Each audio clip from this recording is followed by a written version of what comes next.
तो दोस्तों, फ़लस्तीन और इसराइल के बीच में चलती हुई ये जंग, जहां पे पिछले 15 दिन से दुनिया ने देखा कि इसराइल ने किस तरीके से एयर स्ट्राइक की फ़लस्तीन के शहर गज़ा के ऊपर, लेकिन अब इसराइल की तरफ से ये सुनने में आ रहा है कि वो किसी भी वक्त अपने सोल्जर्स गज़ा शहर के अंदर दाखिल करवा सकती है। यकीनन आप सबके जहन में अब एक सवाल ज़रूर आएगा कि ऐसा क्या हुआ जिसने फ़लस्तीन और इसराइलियों को एक दूसरे के खून का प्यासी कर दिया। इस चीज़ को जानने के लिए हमें आज से ठीक 3 हफ्ते पीछे जाना पड़ेगा। एग्जैक्टली डेट 7 अक्टूबर 2023, एक ऐसा दिन जिसे आने वाले कई सालों तक ना कोई फ़लस्तीनी भूल पाएगा और ना ही कोई इसराइल। एक्चुअली ये कोई आम दिन नहीं, बल्कि इसराइल की तरफ से एक म्यूज़िकल फेस्टिवल सेलिब्रेशन डे था, जहाँ पे 6 और 7 अक्टूबर की रात को ये सेलिब्रेशन होने वाली थी। फ़लस्तीन के शहर गज़ा से सिर्फ 5 किलोमीटर की दूरी पर ये फेस्टिवल अरेंज हुआ था, जिसे हमास ने टारगेट किया। 6:30 एक ऐसा वक्त जहाँ पे पूरे इसराइल में सिर्फ सायरन्स की आवाज़ गूंज रही थी, जिसका मकसद ये था कि अब इसराइल किसी खतरे में। दरअसल ये खतरा कुछ और नहीं बल्कि हमास की तरफ से सिर्फ और सिर्फ 20 मिनट में 5000 रॉकेट्स फायर करने का था। एक CNN की रिपोर्ट के मुताबिक इसराइल ये मानता है कि उनके ऊपर सिर्फ और सिर्फ 2200 मिसाइल फायर हुए, और हमास का दावा है कि वो 5000 मिसाइल्स फायर कर चुका है इसराइल के ऊपर। दरअसल ये हमला किसी बाकी हमलों की तरह बिल्कुल भी नहीं था, बल्कि इस नौयत का हमला किसी एक आम छोटे मुल्क के ऊपर किया जाए और 5000 रॉकेट्स एक साथ फायर किए जाएं जहां पे उनकी सिविलियंस की आबादी हो, तो उनका बचना बिल्कुल नामुमकिन हो जाता।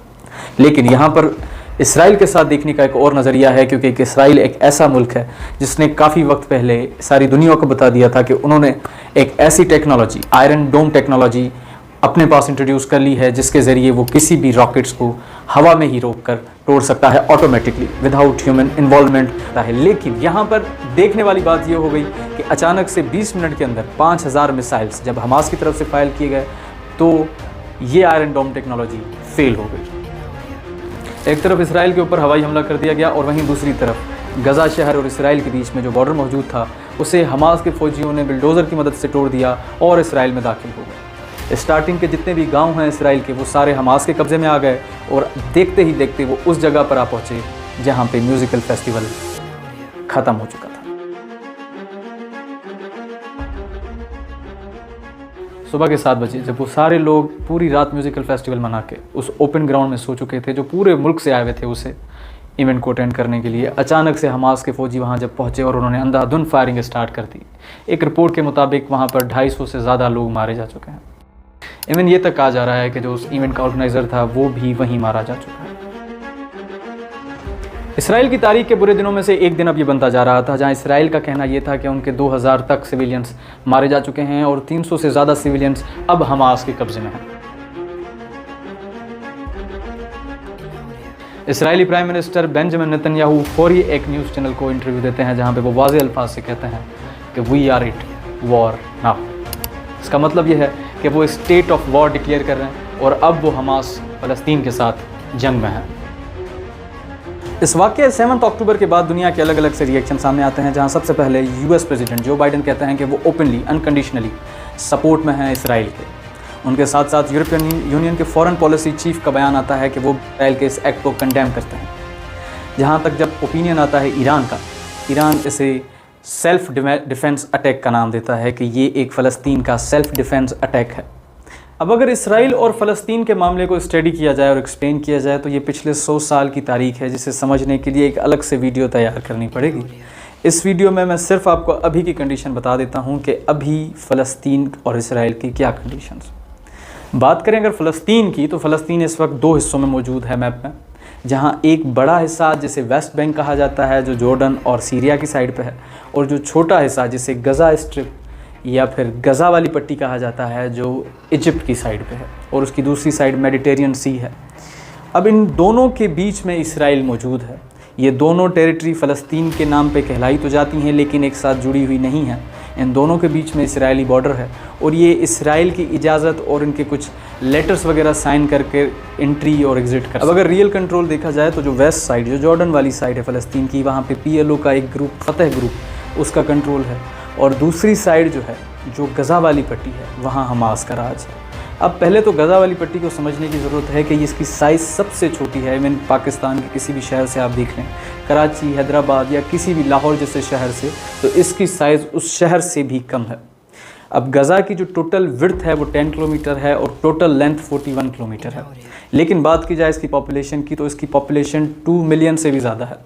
इवन इसके ऊपर रिसर्च है कि इसकी 60 to 65% जो पॉपुलेशन वो बच्चे और औरतें हैं। अब अगर बात की जाए हिस्ट्री की तो 2005 तक गज़ा के ऊपर इसराइल का कब्ज़ा था, लेकिन बढ़ती हुई पॉपुलैरिटी ने इसराइल को मजबूर कर दिया कि उसने आखिरकार गज़ा को 2005 में छोड़ दिया। 2006 में वहाँ पे इलेक्शन हुए और हमास वहाँ पे पावर में आ गई और दूसरी जानिब फतह पार्टी ने अपना गवर्नर संभाला। अगर बात की जाए हमास की तो हमास के ऊपर डिफरेंट ओपिनियंस हैं दुनिया के। सबसे अजीब और अनोखा ओपिनियन ये है कि हमास को बनाने वाली खुद इसराइल है। इसराइल ने PLO से कॉम्पीट करने के लिए हमास को जनरेट किया ताकि वो PLO को डिफ़ीट कर पाए, फतह को डिफ़ीट कर पाए। लेकिन रिजल्टेंटली अब जो हमास ग्रुप है वो इसराइल के लिए एक गले का कांटा बन चुका है। हमास का जो इस वक्त का कमांडर है मोहम्मद अल-दैफ, उसने इस ऑपरेशन को अल-अक्सा फ्लड ऑपरेशन का नाम दिया। अब वापस चलते हैं अपने टॉपिक की तरफ, जहां हमने देखा कि इसराइल के ऊपर हमास की तरफ से हमला कर दिया गया। उसके नतीजे में Benjamin Netanyahu the prime minister of Israel ने सीधी जंग स्टार्ट कर दी फ़लस्तीन से। सबसे पहले 9 अक्टूबर को, जिस तरीके से मैं आपको पहले बता चुका हूँ कि पूरा फ़लस्तीन डिपेंड करता है इसराइल की फ़ैसिलिटीज़ के ऊपर, सबसे पहले उन्होंने वो फैसिलिटीज़ बंद कर दी। उनकी इलेक्ट्रिसिटी, इंटरनेट से लेकर फूड, वाटर, जो चीज़ें इसराइल के थ्रू फ़लस्तीन जाती थी वो सारी बंद कर दी गई और अब गज़ा को अकेला कर दिया गया। सबसे पहले तो प्राइम मिनिस्टर नेतन्याहू ने गज़ा के ऊपर ओपनली एयर स्ट्राइक करना स्टार्ट कर दी, जिसके नतीजे में सिविलियंस मरना शुरू हो गए। जितनी भी वीडियोस सोशल मीडिया के ऊपर आई हैं ये सारी फ़लस्तीन के उन लोगों की हैं जो वहाँ पे उन एयर स्ट्राइक के नतीजे में मारे जा चुके हैं। जहाँ पे बिल्डिंग्स हैं, हॉस्पिटल्स हैं, काफ़ी ऐसी जगह हैं जिन्हें बिना देखे, बिना वार्न किए इसराइली आर्मी ने थ्रू एयर स्ट्राइक डिमोलिश कर दिया, जिसके मलबे तले काफ़ी फ़लस्तीनी अपनी जान दे चुके हैं। रीसेंट डेटा के मुताबिक इस वक्त फ़लस्तीन के अंदर 5000 से ज़्यादा लोग मारे जा चुके हैं, जिसमें 60% तादाद सिर्फ औरतों और बच्चों की है। एक तरफ फ़लस्तीन के ऊपर एयर स्ट्राइक की जा रही हैं और दूसरी जानिब हवा के अंदर इसराइल की तरफ से अलग अलग किस्म के पम्फलेट्स फेंके जा रहे हैं, जहाँ पे वाज़े अल्फाज में वार्निंग लिखी हुई है कि अगर आप ज़िंदा रहना चाहते हैं तो आपको नॉर्थ गज़ा छोड़कर साउथ गज़ा की जानिब जाना चाहिए। अब अगर इसे मैप वाइज समझा जाए तो नॉर्थ गज़ा जो है वो ऊपर वाला साइड है, जो मेडिटेरियन साइड है वो वाला साइड, और अगर दूसरी साइड जो साउथ साइड है, जो इजिप्ट वाला साइड है, नॉर्थ गज़ा खाली करवाना चाहती है इसराइल। अगर पॉपुलेशन के हिसाब से देखा जाए तो सिर्फ और सिर्फ नॉर्थ गज़ा में 11 लाख से ज़्यादा लोग रहते हैं। उनमें से इसराइल की तरफ से एक रीसेंट न्यूज़ आई जिसमें इसराइल ने यह दावा किया कि 6 लाख लोग माइग्रेट कर साउथ की तरफ जा चुके हैं। इस वजह से वो एयर स्ट्राइक कर रहे हैं वहाँ पे और उन्होंने वार्निंग दी हुई है कि ये सारी जगहें खाली कर दी जाएँ जितना जल्दी हो सके। दरअसल इसराइल की तरफ से ये सारी वार्निंग देने की वजह सिर्फ और सिर्फ ये है कि वो दुनिया को सेटिस्फाई कर सके कि ह्यूमैनिटेरियन ग्राउंड्स फॉलो करते हुए उन्होंने पहले वार्निंग दी, देन एयर स्ट्राइक, क्योंकि as a country they can not air strike on civilians. पर दुनिया ने इसराइल का असल चेहरा तब देखा जब साउथ को भी सेफ्टी ना मिल पाई। साउथ गज़ा के ऊपर एक, अगर आप गौर से देखें तो साउथ गज़ा के निचले हिस्से में इजिप्ट के साथ मिलता हुआ एक बॉर्डर है जिसका नाम है रफ़ा बॉर्डर। रफ़ा बॉर्डर के करीब 3 एयर स्ट्राइक्स जब हुई तब दुनिया को मालूम हुआ कि ना साउथ सेफ़ है और ना नॉर्थ गज़ा सेफ़ है। इन एयर स्ट्राइक के साथ साथ रफ़ा बॉर्डर पे एक और इंटरेस्टिंग चीज़ दिखाई दी जो था इजिप्ट का दोगला फेस। दोगला फेस इस सेंस में कि इजिप्ट जो अपने आप को फ़लस्तीन का मसीहा काफ़ी सालों से कहता है, जब गज़ा की सिचुएशन ख़राब होने लगी, एयर स्ट्राइक होने लगी और उनको ये वार्निंग दी गई कि नॉर्थ छोड़कर साउथ की साइड आए, जब गज़ा के लोग नॉर्थ छोड़कर साउथ की साइड आए तो उनके पास ऑप्शन था रफ़ा बॉर्डर के ज़रिए वो एक माइग्रेंट की हैसियत से इजिप्ट में दाखिल हो सकें जब तक ये सिचुएशन कंट्रोल में है। लेकिन इजिप्ट ने अपने बॉर्डर बिल्कुल नहीं खोले और किसी भी फ़लस्तीनी को इंटर होने नहीं दिया और उन्होंने अपना रीज़न इसको ऐसा जस्टिफाई किया कि ये ज़मीन फ़लस्तीनियों की है और इनको ये कभी भी छोड़नी नहीं चाहिए ताकि वो अपनी ज़मीन पर रहें और उसे संभाल। यहाँ पे बात करते हैं कि यूनाइटेड नेशंस का इसके ऊपर क्या ओपिनियन आया। यूनाइटेड नेशंस के सेक्रेटरी जनरल एंटोनियो गुटेरेस का कहना है कि अपने सिविलियंस को प्रोटेक्ट करने का हरगिज़ ये मतलब नहीं कि आप 1 मिलियन लोगों को कहें कि साउथ की तरफ चले जाएं, यहाँ तक कि साउथ भी अब सेफ़ नहीं। दूसरी तरफ अगर बात की जाए मदद करने की तो यूनाइटेड नेशंस के अपने ही हेल्पिंग शेल्टर्स, स्कूल्स और रेफ्यूजी कैंप्स भी अब सेफ़ नहीं कहे जा सकते। जहाँ बात की जाए फूड सप्लाई और मेडिसिन पहुँचाने की तो यूएन की तरफ से काफ़ी तादाद में ट्रक्स और बाकी सामान जो है अलग अलग तरीक़ों से इसराइल के थ्रू गज़ा पहुँचाने की कोशिश की जा रही है, लेकिन इसराइल ने सब पे ऐसी पाबंदी रखी है कि काफ़ी तादाद में ट्रक्स जो हैं वो सिर्फ बॉर्डर तक महदूद हो गए हैं। इवन WHO की जानिब से भी इसराइल को कंडेम किया गया है इस एक्ट करने पर, दोस्तों, एक तरफ पूरी दुनिया मिलकर फ़लस्तीनियों की मदद करने का सोच रही है, वहीं दूसरी तरफ अगर देखा जाए तो अमेरिकन प्रेसिडेंट सिर्फ एक ही स्टैंड थ्रू आउट स्टार्ट से अब तक लेते हुए आ रहे हैं, जो कि सिर्फ और सिर्फ इसराइल के फेवर में है। यहाँ तक अब ये भी सुनने को मिल रहा है कि यूएसए के जो बाकी पॉलिटिकल लीडर्स हैं, स्पेशली मुस्लिम पॉलिटिकल लीडर्स या वो शख्स जो इन्फ्लुएंस करते हैं लोगों को, वो सब आहिस्ता आहिस्ता जो बाइडन की इस एक्टिविटी से तंग आ चुके हैं और वो चाहते हैं कि अमेरिका भी खुले अल्फाज में इसराइल के इस वहशीपने को सरेआम दुनिया के सामने कहे। दोस्तों, इस जंग के चलते दुनिया एक चीज़ तो देख रही है कि लोग दोनों साइड से मर रहे हैं, चाहे वो फ़लस्तीनी हो या फिर इसराइल। एक सोशल मीडिया पे वायरल पोस्ट जहां उमैर और उमर को कंपेयर किया जा रहा है, दरअसल ये दोनों 4-4 साल के बच्चे थे।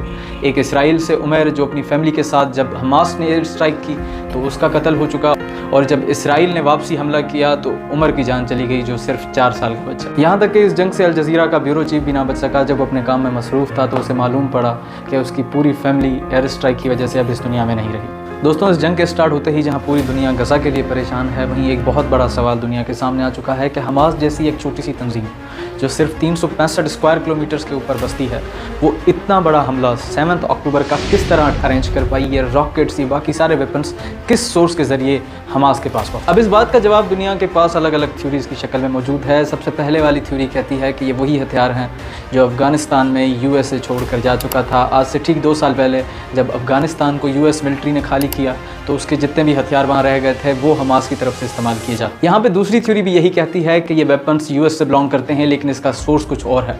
यहाँ पर बात हो रही है रशिया और यूक्रेन वॉर की, जहाँ यूएस ने यूक्रेन की हेल्प के लिए अपने वेपन्स फराहम किए, और जब वो जंग खत्म हो गई तो यूक्रेन ने वो सारे ब्लैक मार्केट में सोल्ड आउट कर लिए और वहाँ से हमास ने परचेज। और आखिर में इसराइल के साथ साथ कुछ लोग ऐसे भी हैं जो इस चीज़ पर यकीन रखते हैं कि हमास ये सारे वेपन्स और रॉकेट्स खुद जनरेट करता है। दरअसल इसराइल का मानना है कि गज़ा के अंदर कुछ ऐसी फैक्ट्रीज़ मौजूद हैं जो वेपन्स और रॉकेट्स तैयार कर सकती हैं।